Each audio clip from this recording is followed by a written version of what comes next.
Assalomu alaykum, Start Liga obunachilari. Bugungi videoda birinchi tur, birinchi o'yin haqida suhbatlashamiz. Men Zulfiqor Jafarov, sharhlovchi jurnalist, birinchi o'yinni o'zim sharhlab bordim va bugun o'yinga biroz tahlil berib o'tamiz.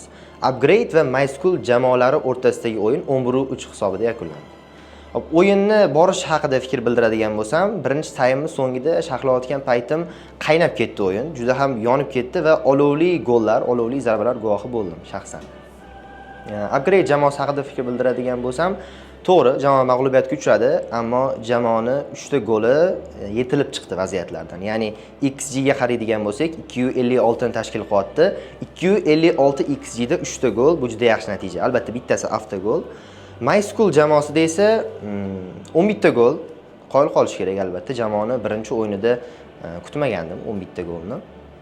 Jamoalarni tanishtirib o'tadigan bo'lsam, tarkibini o'zimga shaxsan yoqqan o'yinchilar MySchool jamoasida Bobur Abdusalimov, Behruz Hamidullayev juda ham shedevr o'yin ko'rsatdi qanotda. Dilyor Qosimov zaxiradan tushib anchagina kuchaytirdi o'yinni. Albatta, G'anixonovning o'yinini alohida ta'kidlash joiz. Aynan mana shu videoga materiallarni tayyorlash jarayonida ham G'anixonovning statistikasini ko'rganimda, G'anixonovdagi statistika hatto Hamidullayevniki bilan teng ko'rinish oldi. Hamidullayev Behruz o'yinda qahramon bo'ldi, Player of the Match deb topildi. Upgrade o'yinchilari ham o'zini juda zo'r tutishdi o'yinda. Shaxsan o'zim 9lik zonasida o'ynagan Anvarxonovning o'yiniga qoyil qoldim. Xuddi biz aytamiz-ku, Yevropada o'sha Lautaro bilan Thuram yoki eski Italiya, 2000-yilgi Italiyadagi ikkita taran hujumchi va yonidagi nozik harakat qiladigan hujumchi Del Piero. Aynan o'sha ko'rinish hosil qildi. Turdiyev va Anvarxonovning tandemi xuddi Inter hujumchilari kabi ko'rinish oldi. Anvarxonov iloji boricha gol yaratishga, vaziyatdan siqib chiqarishga harakat qildi va uni harakatlari bekor ketmadi. Gollar muallifi Abror Abdullayev bo'ldi o'yinda. Upgrade himoyasida ko'rinish bergan. Aynan o'sha joyda sharhlayotganda aytdim, jarima zarbasi belgilanganda, adashmasam 3-goli jamoani. Upgradening 3-golida Abdullayev jarima zarbasi tepishga tayyorlanayotganda Declan Rice zarbasini beradimi deb fikr berib o'tdim. Bu biroz hazil mutoyiba aralash fikrdi, lekin Abdullayev kutilmaganda darvozaga to'g'ridan-to'g'ri zarba berdi. MySchool darvozaboni 9 ta ajoyib sevni namoyish etdi, ammo men bunaqa to'g'ridan-to'g'ri gol ko'raman deb o'ylamagandim shaxsan vaziyatda. Abdullayevni aytib o'tganimdek, goli birinchi turning eng yaxshi gollaridan biri bo'lishi mumkin, da'vogar. MySchool Upgrade o'yinida yana ta'kidlab o'tiladigan joyi statistika. Albatta, statistik yo'nalishlarda men qarab chiqdim. Raqamlar shuni ko'rsatyaptiki, baribir qanotlarda va ortki qismda 14-hududga borish qismi va 14-hududning o'zida MySchool faol bo'ldi. To'plarga egalik 62 ga 38 ni tashkil qilyapti. Bu foiz juda yuqori. Ya'ni MySchool to'pga ham egalik qildi. Nafaqat qanotlarda laterallarning faolligini ko'rdik, balki to'pga ham egalik qildi.